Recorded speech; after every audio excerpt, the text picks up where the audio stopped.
With your ഹാൻഡ്സിലേക്ക് എല്ലാവർക്കും സ്വാഗതം. ഇന്ന് നമുക്കൊരു ക്രിസ്മസ് റീത്ത് ചെയ്യുന്നത് എങ്ങനെയാണെന്ന് നോക്കാം. വളരെ എളുപ്പത്തിൽ ചെയ്യാവുന്ന ഒരു മെത്തേഡാണ് ഞാൻ കാണിക്കുന്നത്. ഇതിപ്പോൾ ഞാനിവിടെ ചെയ്യാൻ പോകുന്നത് ഇങ്ങനെ റെഡിമെയ്ഡായിട്ട് വാങ്ങിക്കാൻ കിട്ടുന്ന ഇങ്ങനത്തെ ചൂരലിൻ്റെ റൗണ്ടുണ്ട്, അതിലാണ് ചെയ്ത് കാണിക്കുന്നത്. പല മെത്തേഡിൽ നമുക്ക് ചെയ്യാൻ പറ്റും. കമ്പി വളച്ചിട്ട് അതുപോലെ കാർഡ്ബോർഡ് വെട്ടിയിട്ടൊക്കെ ചെയ്തെടുക്കാൻ പറ്റും. ഇപ്പോൾ ഇന്നത്തെ വീഡിയോയിൽ ഞാൻ ഈ ഒരു മെത്തേഡ് കാണിച്ചു തരാം. ഇങ്ങനത്തെ റൗണ്ടുകൾ പല വലുപ്പത്തിൽ നമുക്ക് വാങ്ങിക്കാൻ കിട്ടും. അപ്പോൾ ഇഷ്ടമുള്ള സൈസിലുള്ളത് നമ്മൾ ആദ്യം എടുക്കും. ഇതിലേക്ക് നമുക്ക് ചുറ്റാനായിട്ട് ഇതുപോലെയുള്ള എന്തെങ്കിലും ലീഫുകൾ, ഇപ്പോൾ ഞാനിപ്പോൾ ഇവിടെ ഒരു ഐവി ലീഫാണ് ഇവിടെ ചെയ്യാൻ പോകുന്നത്. അപ്പോൾ ഇങ്ങനെയുള്ളത്, ഇങ്ങനെ നീളത്തിലുള്ളത് കിട്ടിയില്ലെങ്കിൽ ഓരോ ഇലകളായിട്ട് ഒട്ടിച്ചെടുത്താലും മതി.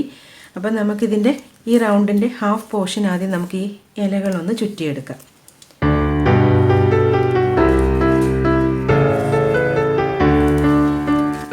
വേണമെങ്കിൽ നമുക്കിതിരി ഹോട്ട് ഗ്ലൂ വെച്ചൊന്ന് ഒട്ടിച്ചിട്ട് ചുറ്റിയെടുത്താൽ മതി. ഈ ഇലകളെല്ലാം കാണാവുന്ന വിധത്തിൽ ഇതൊന്ന് ചുറ്റിയെടുക്കുക. ഇപ്പം ഞാനിത് ചുറ്റിയിട്ടുണ്ട്. അധികം ഫില്ല് ചെയ്തൊന്നും ചുറ്റണമെന്നില്ല. ഇങ്ങനെ ഗ്യാപ്പിട്ട് വെറുതെ ഇതൊന്ന് ചുറ്റി വയ്ക്കുക. ഇതിലേക്ക് നമുക്കൊരു 3 പോയിൻസെറ്റിയ ഫ്ലവേഴ്സ് ഒന്ന് ഒട്ടിച്ചു കൊടുക്കാം. നമുക്ക് ഇഷ്ടമുള്ള ഫ്ലവേഴ്സ് ഒട്ടിച്ചു കൊടുക്കാം. ഞാനിപ്പോൾ ഇവിടെ ഈ ഒരു പോയിൻസെറ്റിയ ഇവിടെ ഹോട്ട് ഗ്ലൂ വെച്ച് ഒട്ടിച്ചു കൊടുക്കാം.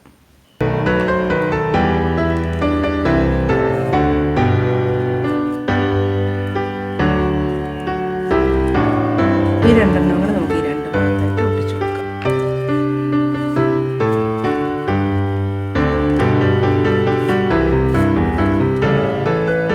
ഇനി നമുക്ക് ഇതിലേക്ക് നമ്മുടെ കയ്യിലുള്ള ഇങ്ങനെ ഡെക്കറേറ്റ് ചെയ്യാൻ പറ്റിയ എന്തെങ്കിലും ഫ്ലവേഴ്സൊക്കെ ഉണ്ടെങ്കിൽ അതും കൂടി ഒന്ന് ഒട്ടിച്ചു കൊടുക്കണം.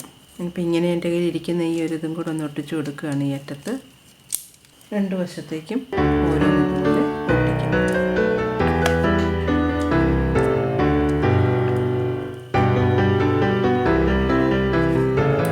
ഇനി നമുക്കിതിലേക്ക് ഇങ്ങനത്തെ ചെറിയ പൈനുകളൊന്ന് ഒട്ടിച്ചു കൊടുക്കാം. ഇത് നമുക്ക് ഈ ഗ്യാപ്പുള്ളിടത്തൊക്കെ ഓരോന്നും ഇവിടെയൊക്കെ ഒന്ന് ഒട്ടിച്ചു കൊടുക്കാം. ചിലതിലൊരു ഗോൾഡൻ പെയിൻറ് അടിച്ചിട്ടുണ്ട്, ബാക്കി അല്ലാത്ത സാധാരണയുണ്ട്. അപ്പോൾ അത് രണ്ടും ഒന്ന് മിക്സ് ചെയ്തിട്ട് നമുക്ക് ഇവിടെ ഈ ഗ്യാപ്പുള്ളിടത്തൊക്കെ ഒട്ടിക്കാം.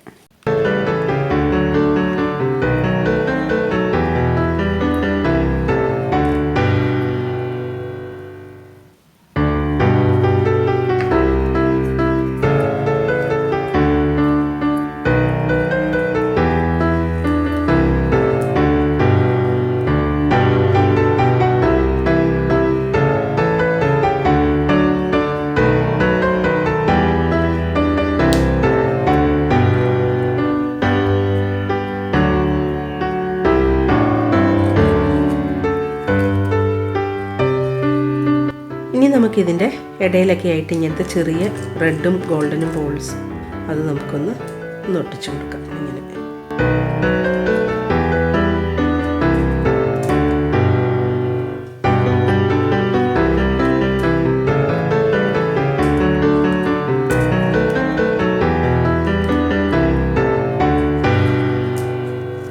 അപ്പോൾ ഇതിന് ഞാനിവിടെ ഇങ്ങനെ കുറച്ചെണ്ണം ഒട്ടിച്ചു കൊടുത്തിട്ടുണ്ട്. ഇനി മുകൾ ഭാഗത്തായിട്ടൊരു ബോയും കൂടെ കൊടുക്കാം.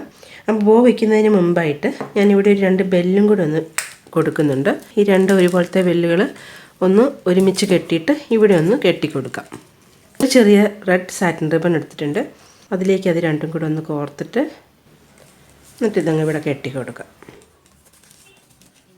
ഇനി നമുക്കിവിടെ ഒരു ബോയും കൂടെ കൊടുക്കാം. ഒന്നെങ്കിൽ നമുക്ക് ഇങ്ങനെയുള്ള വലിയ സാറ്റിൻ റിബൺ വെച്ച് ഒരു വലിയ ബോ ഇങ്ങനെ കൊടുക്കാം. ഞാൻ ആ വലിയ ബോയ്ക്ക് പകരം ഇതുപോലെ രണ്ട് ഷെയ്ഡ് സാറ്റിൻ റിബണുകൾ, ഒലീവ് ഗ്രീനും റെഡും കൂടെ സാറ്റിൻ റിബൺ, ചെറിയ സാറ്റിൻ റിബണാണ്, കനം കുറഞ്ഞത്. അതെല്ലാം കൂടെ വെച്ചിട്ട് ഒരുമിച്ചൊരു ബോയും കെട്ടിക്കൊടുക്കുക ചെയ്യുന്നത്. കുറച്ച് നീളത്തിൽ സാറ്റിൻ റിബൺ ഇതുപോലെ മുറിച്ചെടുക്കുക, എന്നിട്ട് ഇങ്ങോട്ടും കെട്ടിക്കൊടുക്കുക.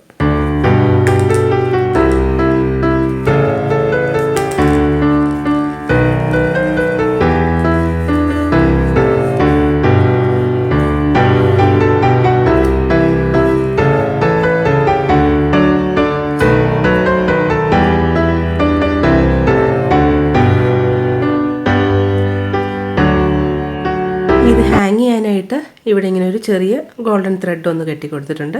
പിന്നെ ഇതുപോലെ ഒരു 3 ബോളുകൾ ഇവിടെ ഒട്ടിച്ചും കൊടുത്തിട്ടുണ്ട്. ഇപ്പം നമ്മുടെ ക്രിസ്മസ് റീത്ത് ഇവിടെ റെഡി ആയിട്ടുണ്ട്. വളരെ എളുപ്പത്തിൽ ഈസിയായിട്ട് ചെയ്തെടുക്കാൻ പറ്റുന്ന നല്ലൊരു റീത്താണ്. എല്ലാവരും ഒന്ന് ചെയ്ത് നോക്കണം. അപ്പോൾ ഇന്നത്തെ വീഡിയോ എല്ലാവർക്കും ഇഷ്ടമായെന്ന് കരുതുന്നു. ഇഷ്ടമായെങ്കിൽ ഒന്ന് ലൈക്ക് ചെയ്യണം. അതുപോലെ ചാനൽ ഇഷ്ടപ്പെട്ടാൽ ഒന്ന് സബ്സ്ക്രൈബ് ചെയ്യാൻ വേണം. അടുത്ത വീഡിയോയിൽ കാണാം. താങ്ക്